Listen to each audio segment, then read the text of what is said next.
Ya, Assalamualaikum warahmatullahi wabarakatuh. Pada kesempatan kali ini saya akan menyampaikan materi tentang permohonan ganti nama.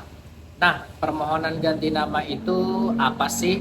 Jadi, permohonan ganti nama itu singkatnya adalah suatu permohonan itu sifatnya volunteer, tidak ada sengketa yang diajukan oleh seorang penduduk atau seseorang kepada pengadilan negeri yang tujuannya adalah untuk mendapatkan penetapan tentang perubahan nama guna nanti dicatatkan di pencatatan sipil, pejabat pencatatan sipil demi kepastian dan ketertiban administrasi yang bersangkutan. Nah, jadi teman-teman, itu pengertian bebasnya. Jadi apa sih yang biasanya yang sering saya temui tentang alasan-alasan orang atau individu melakukan pergantian nama? Ini saya sudah ringkas. Terdapat 5 alasan yang biasanya seringkali saya jumpai saat saya bertugas di suatu badan peradilan. Yang pertama adalah adanya kesalahan penulisan nama di akta kelahiran. Yang kedua itu biasanya kepercayaan, baik kepercayaan secara adat ataupun religi ataupun psikologi. Nah, contohnya misal namanya memiliki makna yang kurang baik sehingga anak tersebut seringkali sakit-sakitan. Nah, itu yang lumrah yang saya temukan pada saat saya bertugas. Lalu yang ketiga, itu terdapat perbedaan nama yang bersangkutan pada dokumen kependudukan dia di antara dokumen kependudukan satu dengan dokumen kependudukan lainnya.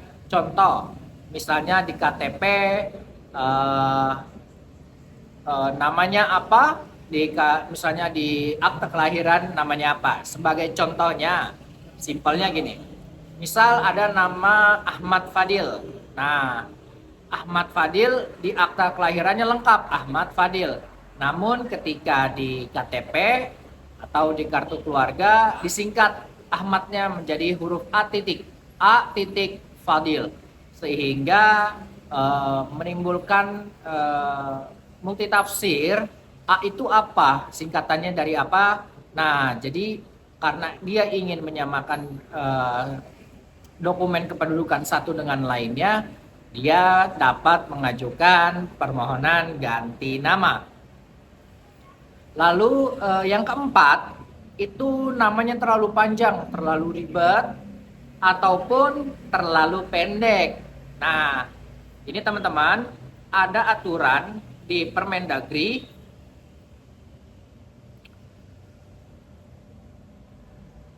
nomor 73 tahun 2022 tentang pencatatan nama pada dokumen kependudukan. Nah, itu minimal nama terdiri dari 2 suku kata.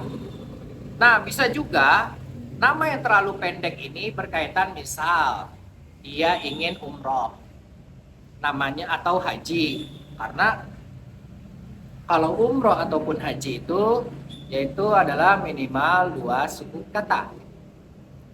Nah, terus misal terlalu panjang. Nah, bisa juga pernah saya mengalami bahwa orang tuanya mengajukan permohonan ganti nama anaknya karena ketika saat ujian, karena namanya terlalu panjang itu menimbulkan kesulitan tersendiri bagi anaknya. Itu sah-sah saja. Lalu yang terakhir, adanya perubahan nama atau pergantian nama dilandaskan pada perkawinan atau perceraian. Contoh, misalnya seseorang WNI, biasanya ya, WNI menikah pada suku tertentu. Nah, sehingga ada penambahan marga atau nama famili itu, ataupun WNI menikah dengan WNA yang juga ternyata memiliki nama keluarga, sehingga si yang WNI tersebut yang bersangkutan bisa atau dianjurkan oleh keluarga suami atau keluarga istri untuk mengikuti keluarga famili pasangannya, dan itu bisa saja. Nah, apa sih dasar daripada dasar hukumnya tentang permohonan ganti nama ini? Namun sebelum masuk ke situ, saya akan terangkan terlebih dahulu bahwa ketika kita ingin mengajukan permohonan ganti nama, itu diajukan kemana sih? Gitu. Nah, ini ada dua saya rangkum. Yang pertama, pada prinsipnya permohonan diajukan oleh pemohon kepada Ketua Pengadilan Negeri di tempat tinggal pemohon kecuali undang-undang menentukan lain.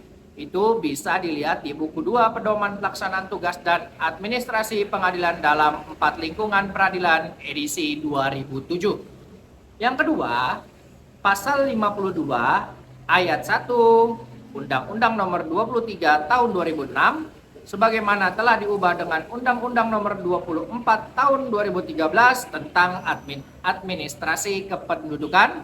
Itu pasal 52 ayat 1 mengungkapkan pencatatan perubahan nama dilaksanakan berdasarkan penetapan pengadilan negeri tempat pemohon berdomisili. Sehingga dari dua dasar hukum ini terang sekali bahwa permohonan ganti nama diajukan oleh pemohon di domisili atau alamat tempat tinggal dari pemohon yang pengadilan negeri meliputi wilayah tempat tinggalnya atau domisilinya tersebut. Sebagai contoh, apabila seseorang berdomisili di daerah misalnya ya Cikarang, kita contoh Cikarang, maka yang bersangkutan dapat mengajukan permohonan ganti nama di Pengadilan Negeri Cikarang. Karena Pengadilan Negeri Cikarang meliputi wilayah hukum tempat tinggal pemohon tersebut. Jadi teman-teman harus kenapa harus kita perhatikan itu terlebih dahulu supaya upaya hukum teman-teman tidak menjadi sia-sia. Nah, tadi udah dibahas pengertiannya secara bebas, terus juga alasan-alasannya, dan juga telah dibahas tentang kemana sih kita mengajukannya, ke pengadilan negeri mana sih kita mengajukannya. Nah, sekarang kita akan bahas dasar hukumnya. Dasar hukumnya daripada pergantian nama tersebut yaitu pasal 52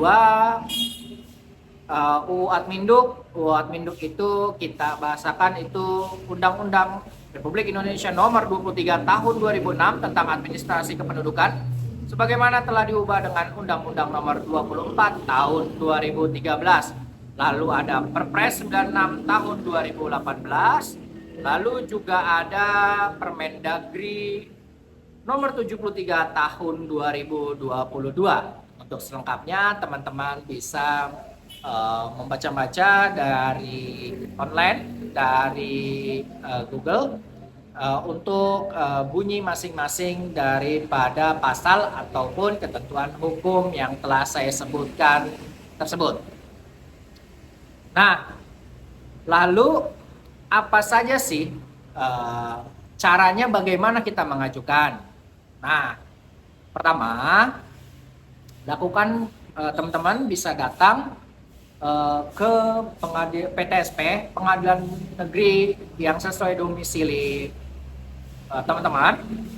Lalu teman-teman, ini kalau teman-teman mau mengajukan secara prinsipal ataupun secara pribadi tidak menggunakan kuasa hukum atau penasihat hukum, teman-teman bisa datang ke pengadilan negeri sesuai dengan domisili teman-teman. nanti minta bantuan atau tanya ke petugas PTSP.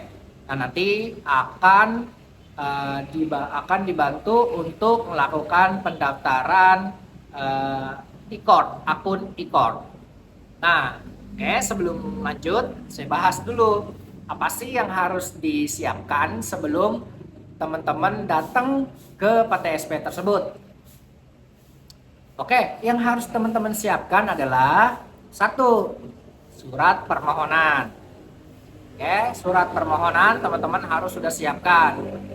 Permohonan, apa alasannya dijelaskan secara runtut permohonannya, apa yang menjadi alasan teman-teman untuk mengganti nama, dan nanti jangan lupa harus diuraikan di dalam posita maupun petitum teman-teman. Nah, posita dan petitum itu apa sih? Nah, teman-teman, nanti saya akan buat materi khususnya lagi, namun teman-teman bisa search atau di Google ataupun di ibarat internet tentang posita dan petitum. Namun singkatnya saya sebutkan, kalau posita itu uraian cerita kita, nah petitum itu apa yang kita minta, kayak gitu. Nah, teman-teman, jadi kembali lagi, apa sih yang dipersiapkan? Satu, yang pertama adalah surat permohonan. Yang kedua adalah bukti-bukti. Nah, itu nanti akan di-upload ke akun e-court sebagai syarat pendaftaran akun e-court. Nah, gini teman-teman, jangan lupa juga untuk bukti-bukti tersebut sudah teman-teman legalisir, bermaterai, dan dilegalisir oleh pejabat pos. Karena bukti surat yang dapat diajukan sebagai bukti di pengadilan harus memenuhi syarat, yaitu salah satunya adalah bukti tersebut telah diberikan atau dibumbui materai dan telah dilegalisir oleh atau dicap oleh pejabat pos. Nah, itu sudah tuh persiapannya, surat permohonan, bukti-bukti yang nanti akan diajukan. Lalu teman-teman kalau menggunakan penasihat hukum, kuasa hukum, kalau menurut saya itu juga sudah familiar ya, tidak perlu ke PTSP. Kuasa hukum, advokat itu sudah banyak yang mengetahui tata cara pendaftaran e-court secara mandiri, sehingga tidak perlu dilakukan secara manual, dalam artian harus datang ke pengadilan dan bisa mendaftarkan akun e-court secara mandiri dari manapun. Nah, saya tetap bahas yang prinsipal ketika datang, nanti dibantu untuk membuat atau diberikan pengarahan, petunjuk oleh petugas PTSP untuk akun e-court-nya. Setelah itu nanti kita unggah surat permohonan, kalau surat kuasa apabila menggunakan kuasa, ataupun bukti surat, dan juga nanti identitas-identitas yang harus diisi. Nah, setelah itu akun kita aktif. Nah, kita diharuskan untuk melakukan pendaftaran menyetorkan biaya panjar. Nah, biaya panjar ini istilah umumnya itu adalah biaya perkara.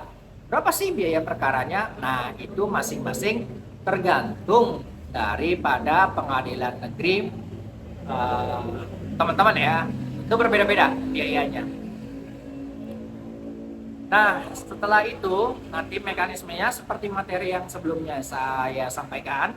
Nanti ketika teman-teman sudah memilih akun e-court, sudah memiliki akun e-court, sudah didaftarkan, nah nanti teman-teman akan dipanggil oleh jurusita pengadilan negeri untuk hari sidang pertamanya, dan teman-teman itu harus hadir. Nah, untuk lengkapnya bisa tonton video saya sebelumnya tentang mekanisme bagaimana penunjukan hakim maupun penunjukan atau penetapan hari sidang pertama yang dilakukan oleh hakim setelah ia ditunjuk sebagai hakim yang memeriksa perkara. Nah, selanjutnya gini teman-teman, setelah itu nanti akan dipanggil melalui e-summon, panggilan elektronik. Nah, nanti teman-teman dapat notif tuh dari email dan juga dari WhatsApp. Itu nanti ada notifnya. Nah, teman-teman datang, apa saja sih selain permohonan dan juga nanti ada bukti surat. Nah, teman-teman perlu memperhatikan tentang adanya saksi, 2 orang saksi yang harus diajukan oleh teman-teman. Nah, gunanya untuk saksi ini apa? Adalah untuk memperkuat dalil atau membuktikan dalil permohonan teman-teman. Contoh, apabila teman-teman alasannya adalah karena nama tersebut memiliki makna yang kurang baik, selain bukti surat yang diajukan, teman-teman juga harus mengajukan saksi. Contohnya misal, menurut agama Islam nama ini kurang bagus secara pengertian bahasanya. Nah, coba dihadirkan seorang yang mengerti tentang nama, misalnya tokoh agama atau yang biasa kita sebut itu misalnya ustadz. Nah, sehingga saksi ini, ustadz ini dapat menjelaskan tentang nama ini memang tidak baik dan harus diganti ke nama yang lebih baik. Nah, kita teman-teman, makanya keterangan saksi itu tidak harus selalu misalnya ustadz atau tidak harus selalu orang tokoh agama, tapi disesuaikan dengan apa yang menjadi landasan atau dasar atau alasan teman-teman mengganti nama teman-teman, nama pemohon, teman-teman. Nah, jadi itu bisa teman-teman sesuaikan dengan kebutuhan ya saksi itu. Lalu nanti persidangan itu akan dimulai dengan pembacaan permohonan. Apabila tidak ada perubahan, maka dilanjutkan dengan pembuktian. Pembuktian ini frasanya bisa juga bukti surat maupun keterangan saksi. Dan nanti akan ditunda, biasanya hakim ingin diberikan waktu untuk menyusun penetapan dari permohonan teman-teman, apakah dikabulkan atau ditolak ataupun tidak dapat diterima atau di NO. Nah, teman-teman, bukti surat apa aja sih yang harus teman-teman perhatikan?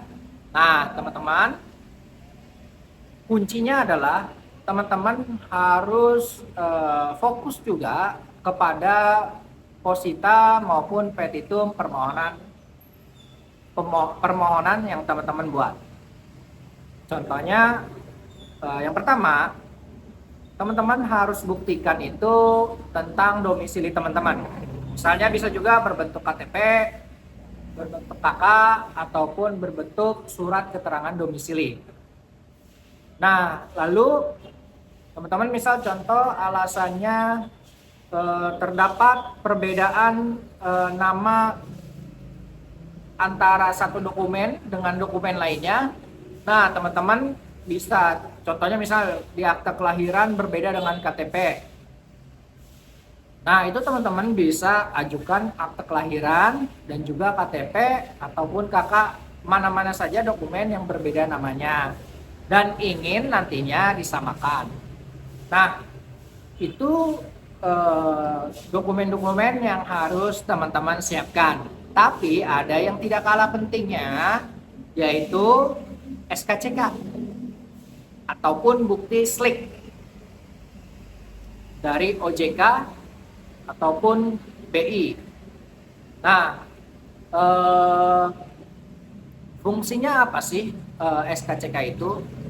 Jadi gini teman-teman, bahwa permohonan ganti nama itu meskipun volunteer, tidak ada sengketa yang dilakukan atau diajukan secara sepihak, tapi tidak ada jaminan hakim itu akan mengabulkan secara serta-merta. Kenapa demikian? Karena tetap hakim harus menilai daripada pembuktian dan menilai atau memiliki keyakinan bahwa pergantian nama yang pemohon lakukan itu tidak dalam upaya penyelundupan hukum. Contohnya, misalnya teman-teman adalah oknum gitu, ternyata punya pinjol atau sangkutan hutang piutang atau sangkutan dalam perjanjian, untuk kabur dari tanggung jawab saya mau ganti nama. Nah, buktinya SKCK itu ataupun SLIK ya, bahasanya SLIK dari OJK itu kelayakan kredit kita. Nah, itu dalam posisi macet atau lancar atau apa kayak gitu kan. Nah, SKCK juga kita tidak terlibat dalam tindak pidana, kita tidak pernah terlibat dalam tindak pidana, sehingga dengan dokumen-dokumen tersebut hakim yakin nih bahwasanya kita mengganti nama bukan dalam rangka penyelundupan hukum atau ingin kabur dari tanggung jawab seperti hutang piutang, hutang dalam perjanjian, dan segala macam. Nah, ada juga nih teman-teman yang mayoritas ini masih menjadi permasalahan. Contohnya mengganti nama anak orang tua, misalnya orang tua itu bercerai lalu ingin mengganti nama anaknya, misalnya anaknya ikut ibunya. Nah, si ibunya ingin mengganti nama anaknya karena telah bercerai dengan suaminya. Sedangkan nama yang ingin diganti itu adalah nama marga atau nama famili. Nah, ini juga dapat dikategorikan sebagai pengaburan asal usul dari anak tersebut. Itu teman-teman. Nah, jadi ada beberapa hal yang harus teman-teman perhatikan agar nanti permohonan pergantian nama teman-teman dapat dikabulkan. Lalu pertanyaannya, boleh nggak sih misalnya anak digantikan namanya oleh orang tua? Selama anak itu belum dewasa, itu orang tua dapat bertindak sebagai atau mewakili dari anak tersebut, kepentingan hukum anak tersebut dalam melakukan tindakan hukum.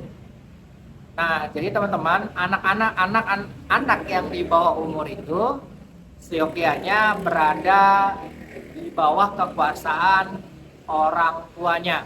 Nah, itu ada di Undang-Undang Perkawinan ataupun di KUH Perdata pasal 330.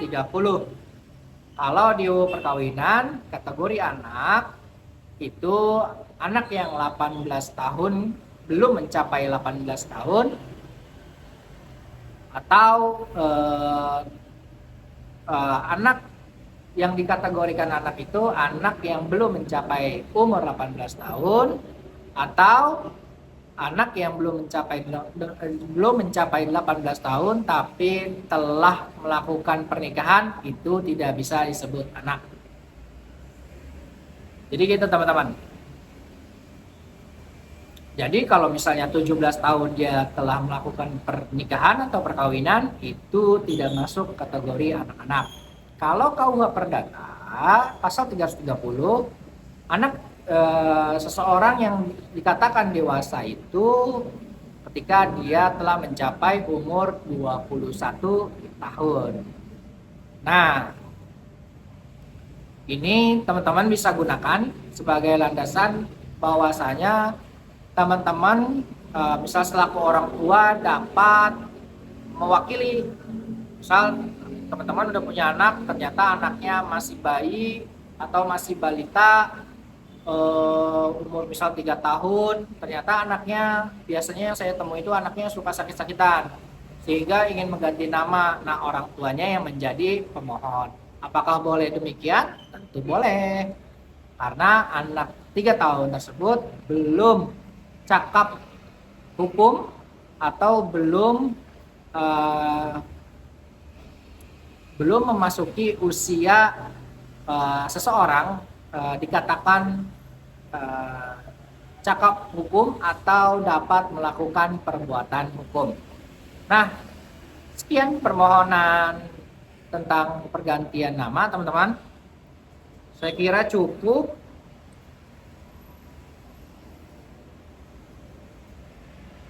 Kalau teman-teman ada pertanyaan ataupun sesuatu komentar, teman-teman bisa pertama follow dan subscribe channel Instagram, TikTok, dan YouTube dengan ID yang sama, yaitu Pengalaman Hukum. Dan teman-teman bisa tulis di kolom komentar atau di direct message di DM. Nanti akan saya bahas. Apabila pembahasannya ternyata memerlukan penjelasan yang panjang, bisa jadi akan saya buat materi khusus tentang pertanyaan teman-teman tersebut. Oke teman-teman, tolong sebarkan video ini untuk kebaikan sebagai bahan edukasi. Semoga sedikit apa yang saya sampaikan dapat bermanfaat dan membantu teman-teman. Assalamualaikum warahmatullahi wabarakatuh.